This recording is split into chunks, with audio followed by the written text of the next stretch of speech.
Thank you very much. Assalamu alaikum and good evening.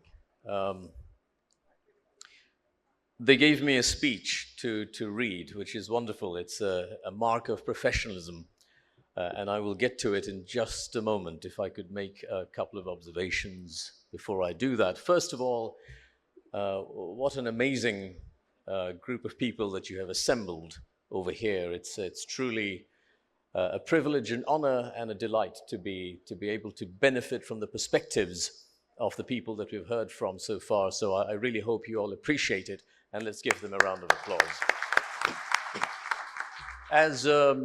Particularly as the governor, Dr. Mansour, was speaking, I was reminded of the time a few months ago when we went to the World Bank IMF annual meeting in Washington, D.C. together, and our delegation entered the room, and I was just watching the dynamics. You had Dr. Salehuddin, the finance advisor, on the one side, with Dr. Hassan Mansour on the other, myself and a few of the others along with them, and it was a proper heavy-duty contingent from Bangladesh facing off with the team on the other side.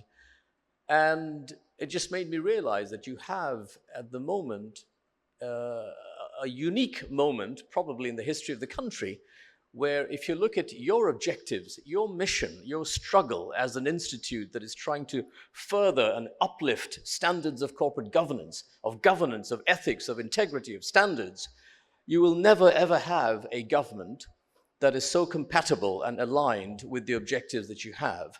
So my second message would be, please take advantage of this moment and really press forward with your agenda and help convert the corporate governance climate to the best possible place. We also heard our distinguished convocation speaker, the Vice Chancellor, speak about the importance of institutions. You know, you talk about commitment and competence and global standing. There is no one with a greater global standing internationally than the person that I work for, Professor Muhammad Yunus. If you go with him to the UN General Assembly or COP29 or any of the other summits, the Davos World Economic Forum, you get a sense of just what a rock star he is. Wherever he goes, he's the most recognized living Nobel Prize winner at the moment. We get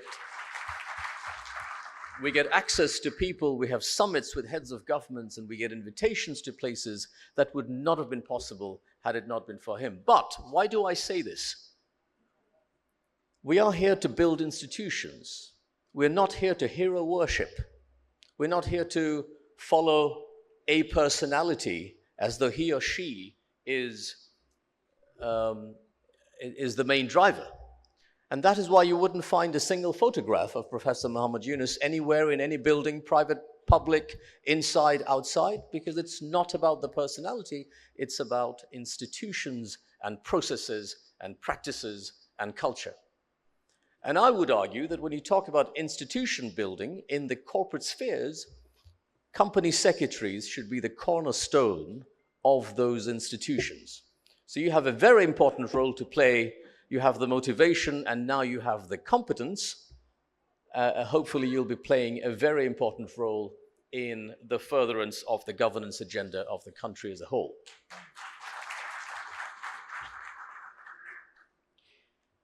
You're helping build an ecosystem. So if you look at my own career, so I started as an investment banker, a global investment banker in London, Singapore, few other places. When I started my career, it was just at the time when the Asian financial crisis was brewing, and then it blew up. South Korea, Thailand, Malaysia, Indonesia, Philippines. If you think back at what happened to Indonesia at the time, the GDP level went down 50%. GDP halved at that time. Forget about growth slowing. That's the extent to which the economy was affected.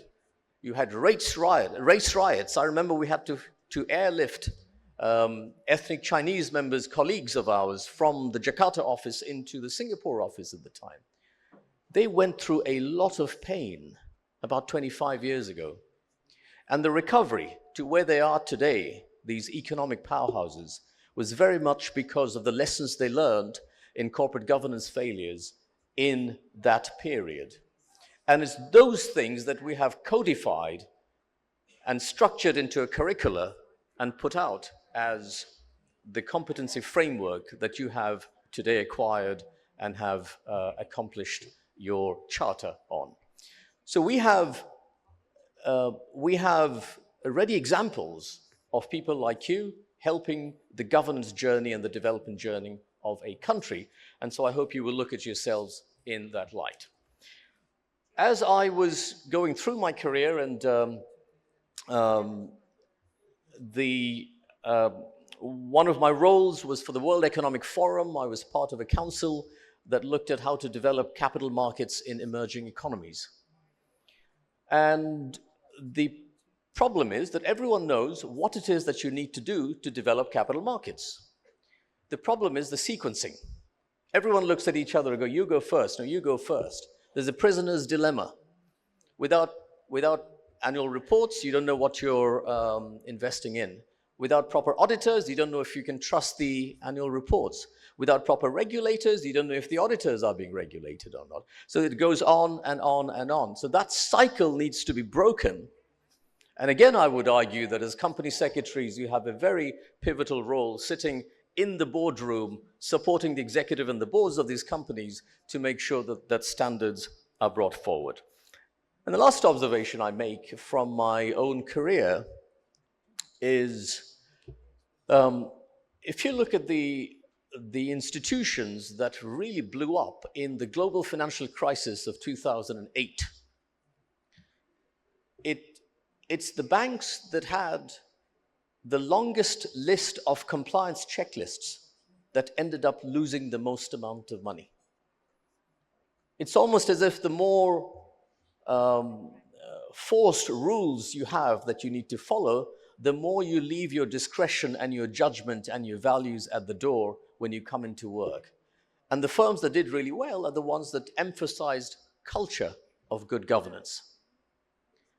And that culture then took us to the world of behavioral science. So now in academia, whether it's the London School of Economics or the National University of Singapore, I do a lot of work with colleagues in the behavioral science department because they have a lot to contribute to the practice of risk management.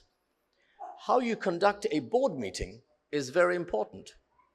The personality of the chair. Do they have listening skills? I find this to be a huge problem here with my colleagues sometimes. The older and more distinguished they are, the poorer their listening skills. But that makes the committee, the group, the board, the organization much more risky. Who speaks first? Who speaks second? I did a course, a diploma, to become a non-executive director's diploma. One of the things they do is they make you practice becoming a board chair, and you watch yourself on video to see how you're doing.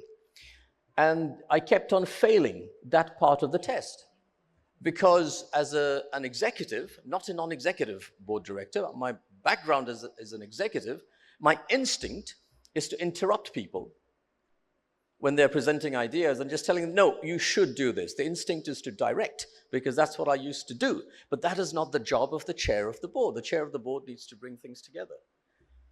And then I thought, okay, I'm not going to say anything because clearly anything I say is construed. And then you watch the video and they say, no, no, you're doing it wrong, because you can then see the body language, right? You can see I'm sort of folded my arms, I'm bored, I'm not engaging. And you watch the best chairs of the boards and how they do it.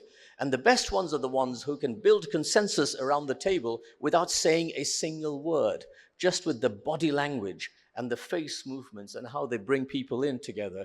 And those skills are extremely important. And again, there's a very big role of company secretaries because you're there in the boardroom as the anchor of the board to just watch out for these behavioral dynamics, because that is ultimately what matters quite a lot. The other thing that matters is diversity. And I always look for the number of women on boards, for example, or the number of women in any gathering. And again, it's a bit of a shame that we don't have a single woman on the panel over here. And I think we don't do enough in terms of designing our panels to make sure we have that representation. And it's not just about gender parity for social justice reasons. It's because it makes that diversity, makes the board more resilient and the decisions more robust. Okay, so that's all that I wanted to say before should I just finish here or should I read what I've been asked to read? Okay, I'll take a couple of minutes because it is important. I really do want to acknowledge particularly the members of the family who are here on what you rightly described as a joyous moment. It's a hugely joyous moment when you accomplish something that's taken more than a few years to achieve, and you're a member of a tribe, you're a member of a community, and the community is recognized by the values that you represent, but the families are the ones who would have really made sacrifices to make this happen. So let me just acknowledge that this is the field that you are in is of utmost value, and you will be not only leaders in a technical sense of the word, but also enablers of an ecosystem, not just in corporate governance, but also in governance as a whole, and then also in society at large. So congratulations once again to the graduating class, and thank you very much for inviting me over.